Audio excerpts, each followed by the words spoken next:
Gaza മുനമ്പ് സ്വപ്നം കാണേണ്ടെന്ന് ട്രംപിനോട് പറഞ്ഞ അതേ ഹമാസ് ഇപ്പോൾ US വിരിച്ച വലയിൽ വീണിരിക്കുന്നു. ഏതുവിധത്തിലും ഗാസ പിടിച്ചടക്കാൻ ഹമാസിനെ അവിടെ നിന്ന് തുരത്തി ഓടിക്കണമെന്ന് പറയുന്ന ട്രംപിന്റെ ആദ്യ പദ്ധതി ഇതാ നടപ്പിലായി കഴിഞ്ഞു. അമേരിക്കയുടെ മുന്നിൽ ഹമാസ് കീഴടങ്ങുകയാണോ? എന്താണ് ഇതിൽ ഈജിപ്തിന്റെ വേഷം? എന്താണ് ഗാസയിൽ ഇപ്പോൾ സംഭവിക്കുന്നത്? നമുക്ക് മനസ്സിലാക്കാം. ഗാസ മുനമ്പിന്റെ ഭരണം ഫലസ്തീൻ അതോറിറ്റിക്ക് അതായത് PA കൈമാറാൻ ഹമാസ് തയ്യാറായിരിക്കുന്നു എന്ന റിപ്പോർട്ടുകൾ പുറത്തു വന്നതോടെ ഗാസയുടെ വിധി മാറിമറിയാൻ പോകുകയാണ് എന്ന് ആഗോള സമൂഹം മനസ്സിലാക്കിയിരിക്കുന്നു.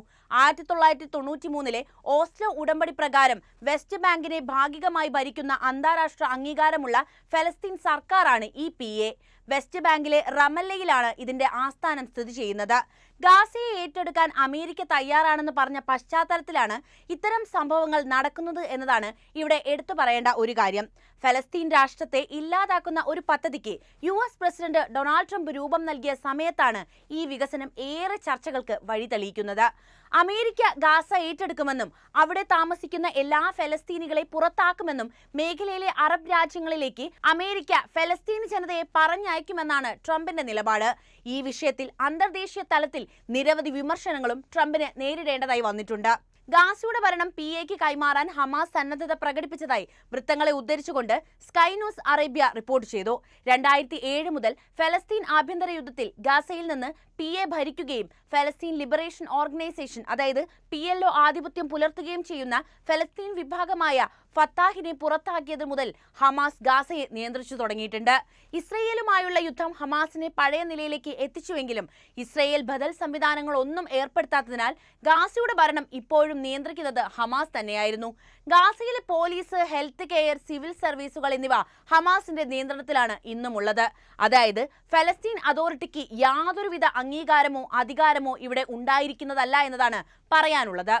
ഈജിപ്തിൽ നിന്നുള്ള സമ്മർദ്ദത്തെ തുടർന്നാണ് ഹമാസ് ഇളവ് നൽകിയത് എന്ന് വൃത്തങ്ങൾ സ്കൈ ന്യൂസ് അറേബ്യയോട് പറഞ്ഞിട്ടുണ്ട്. ഗാസ സ്ട്രിപ്പിലെ ജീവനക്കാരെ പുതിയ ഭരണകൂടത്തിലേക്ക് പുനഃസംഘടിപ്പിക്കുകയോ അല്ലെങ്കിൽ അവരുടെ ശമ്പളം നൽകുന്നതിനുള്ള ഗ്യാരണ്ടിയോടെ റിട്ടയർമെന്റിലേക്ക് അയക്കുകയോ ചെയ്യണമെന്ന് മാത്രമേ ഹമാസ് വ്യവസ്ഥ ചെയ്തിട്ടുള്ളൂ എന്ന് വൃത്തങ്ങളെ ഉദ്ധരിച്ച് സ്കൈ ന്യൂസ് അറേബ്യ റിപ്പോർട്ട് ചെയ്യുന്നു.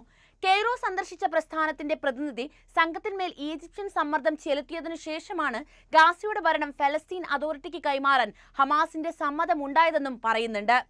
അന്താരാഷ്ട്ര തലത്തിൽ അംഗീകരിക്കപ്പെട്ട ഫലസ്തീൻ സർക്കാരാണ് PA എന്നിരിക്കെ ഗാസയിൽ PAയുടെ പങ്ക് ഇസ്രായേൽ പ്രധാനമന്ത്രി ബെഞ്ചമിൻ നെതന്യാഹു തള്ളിക്കളഞ്ഞിട്ടുണ്ടായിരുന്നു.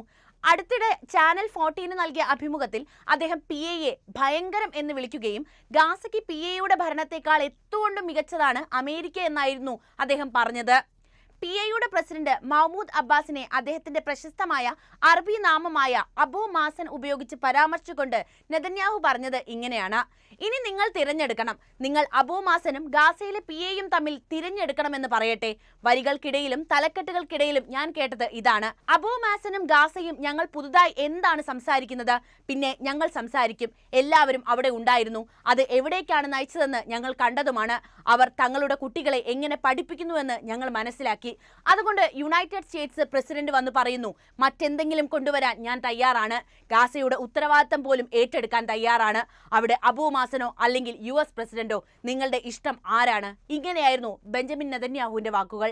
ട്രംപ് വിചാരിച്ചതുപോലെ കാര്യങ്ങളൊക്കെ തന്നെ നടക്കാനുള്ള സാധ്യതയാണ് ഇവിടെ ഉള്ളത്.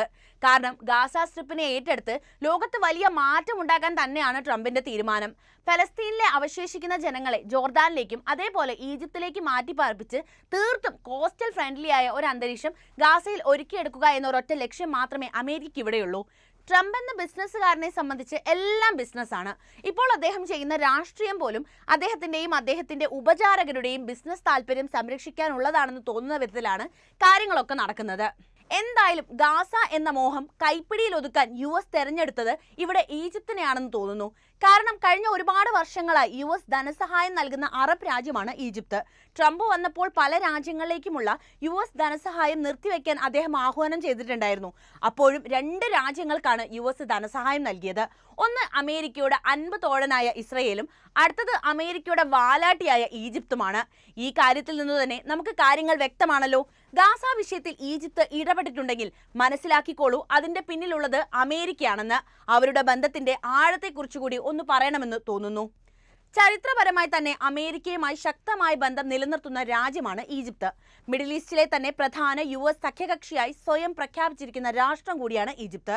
ഈജിപ്തിന്റെ രാഷ്ട്രീയ സാമ്പത്തിക ഭൂപ്രകൃതിയെ മാത്രമല്ല, പശ്ചിമേഷ്യൻ രാഷ്ട്രീയത്തെ രൂപപ്പെടുത്തുന്നതിൽ ഈ തന്ത്രപരമായ പങ്കാളിത്തം അത്യന്താപേക്ഷിതമായിരുന്നു.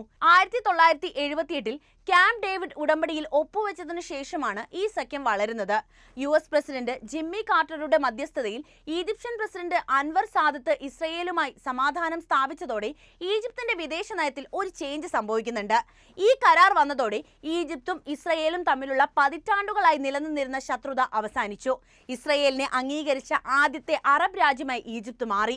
ഈ മേഖലയിൽ അമേരിക്കയുടെ നിർണായക പങ്കാളിയായി രൂപാന്തരപ്പെടുകയും ചെയ്യുന്നുണ്ട്. സുരക്ഷ, സൈനിക സഹകരണം, ഭീകരവിരുദ്ധ പ്രവർത്തനങ്ങൾ എന്നീ മേഖലയിൽ പ്രത്യേകിച്ച് പൊതുവായ താൽപര്യങ്ങളെ അടിസ്ഥാനമാക്കിയാണ് US ഈജിപ്ത് സഖ്യം കെട്ടിപ്പടുത്തിരിക്കുന്നത്.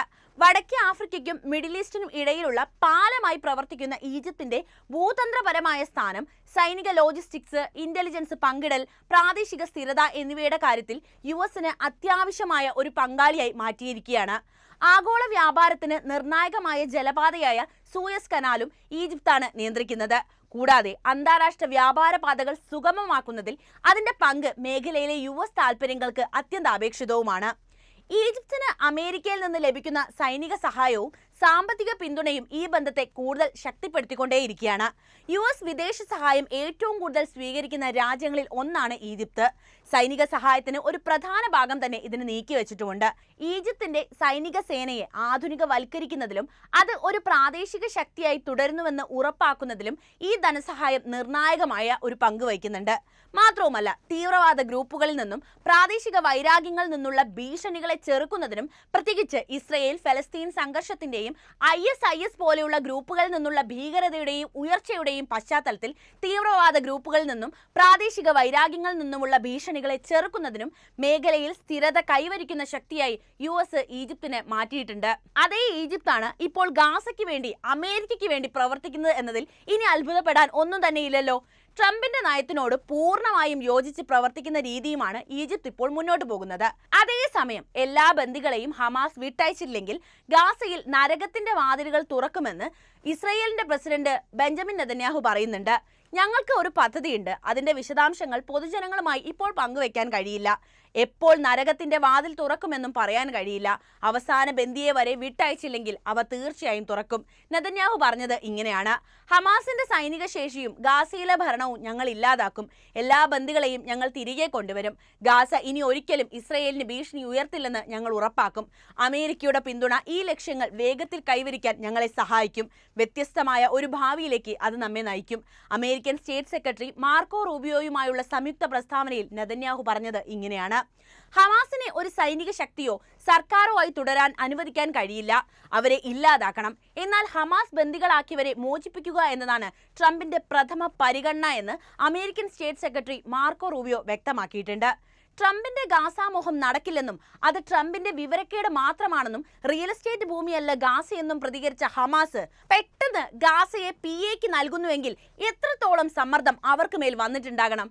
എന്തായാലും ട്രംപിന്റെ രണ്ടാം വരവിൽ ഗാസയുടെ മുഖം എങ്ങനെയാകുമെന്ന് നമുക്ക് കാത്തിരുന്ന് തന്നെ കാണാം.